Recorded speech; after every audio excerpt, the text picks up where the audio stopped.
behind it. There's some of those great views from Starlink, giving us views of Starship's onboard videos. And so we're hoping that the Starlink on board will let us, just like we're seeing these videos now, see through that plasma field by maintaining a continuous communication lock with the satellites on orbit through the wake that Starship leaves behind. Now, this is only the second time that we're testing Starlink during re-entry. So even though we do have these great visuals now, don't be surprised if we manage to get some signal hiccups through. We're still learning about what that wake will actually look like in practice and whether we're able to get that live, continuous, high-speed data during re-entry.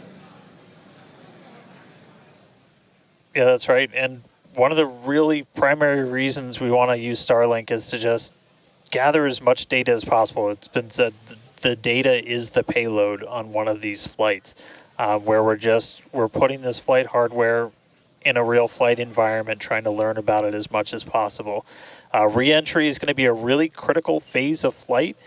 We really want to know how the ship's going to perform, especially that heat shield, as we're going through the hypersonic re-entry. So if something were to go wrong during this re-entry, we want as many paths as possible to collect that information, that data, just to, again, just continually feed back into the Starship program to make each flight more reliable, more successful. Acquisition signal, Mauritius.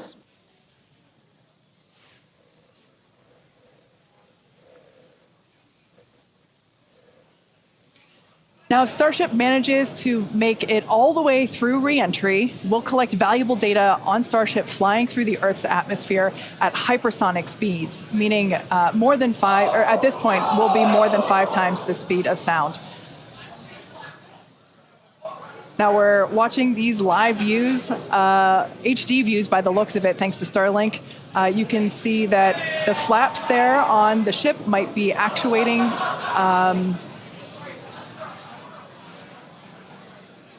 Certainly some incredible visions of planet Earth behind Starship.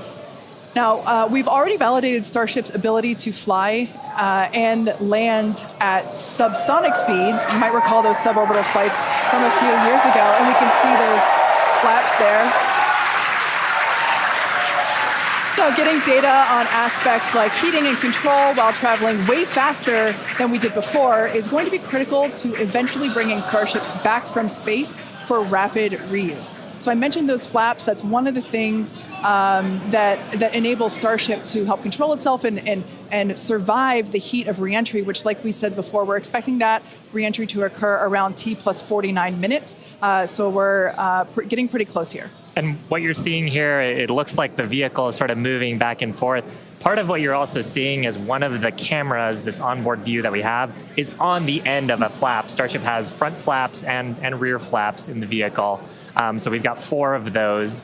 And oh man, we can see the heating on those flaps as we're starting to re-enter the Earth's atmosphere. This is where the Earth's atmosphere is doing the work to slow us down.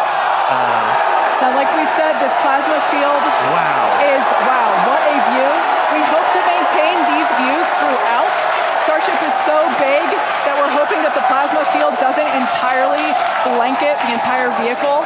Right now, it is not. The Starlinks are Views brought to you by Starlink. Yeah, the Starlinks are still communicating and still capturing the data and the video that we see here.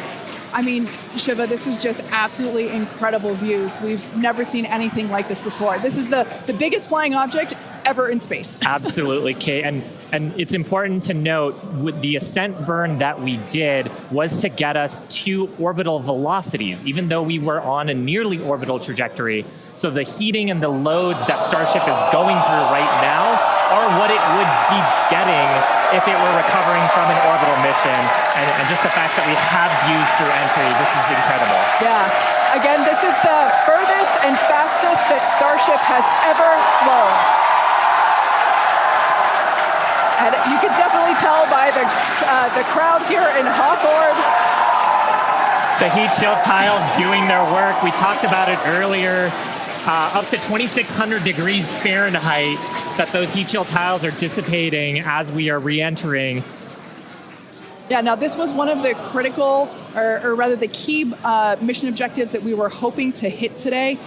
We have never, like I said before, this is the fastest and furthest that Starship has ever flown.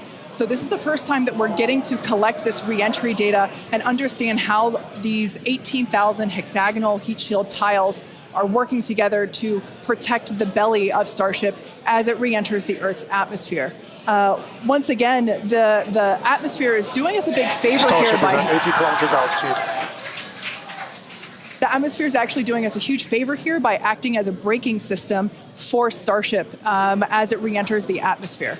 And that's part of the reason why the flaps are so important. We're using the body of Starship and the drag from the atmosphere to slow us down from orbital speed, but you want the vehicle to remain stable. You want those heat shield tiles pointed down so they can absorb the heat of the Earth's atmosphere. And so that's the purpose that they are serving during the hypersonic phase and then again during the subsonic phase. Absolutely. So like we said, these views are being provided by a couple Starlink terminals that are positioned on Starship itself. As that plasma builds, we're hoping that we can bring these views back to you, but you can see the telemetry there on the right-hand side of your screen. If you watch closely, you can see the speed decelerating. Again, that's the friction of the atmosphere resulting in this plasma field, or excuse me, the blanket that is potentially blocking the Starlink terminals right now. So we'll bring those views back to you if we get them. But right now, for those of you that have recently joined, Starship is currently re-entering Earth's atmosphere. This is super exciting because it's the furthest and fastest that Starship has ever flown. It's just absolutely incredible. Major test milestone, something we wanted to accomplish on Flight 2, getting to it today. So just awesome.